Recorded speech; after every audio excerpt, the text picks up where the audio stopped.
สนับสนุนโดยน้ำดื่มปทุมมา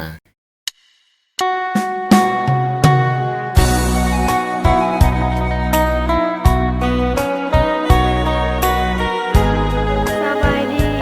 น้องเองหมายเลข11ซื้อนางสินนิสาบุญลาพรอายุ19มาเนินนามสุดส้นเผาลาวหลุมอยู่บ้านดายขอขอบเจอ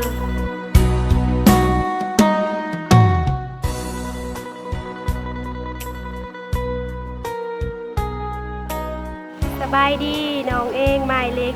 12ซื้อนางไม้วันพรมคำดีมาในนามสุดสนเผาลาวหลุมอยู่บ้านโซขอกับเจอ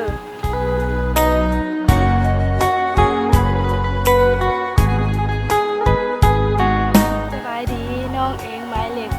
13ซื้อนางนงศรีปันไซอายุ15ปีมาเนินนามสุดส้นเผาไต้แหลงบ้านอยู่นาขวาง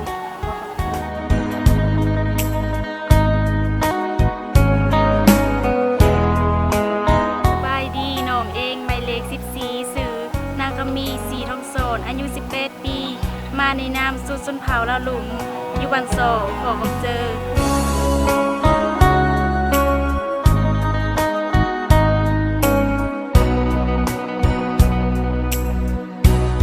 สบายดีน้องเองหมายเลข15ซื้อนางคำแพงแสงเพชรอายุ16ปีมาในนามส้นเผาใต้ดำบ้านอยู่บ้านเบียขอขอบเจอ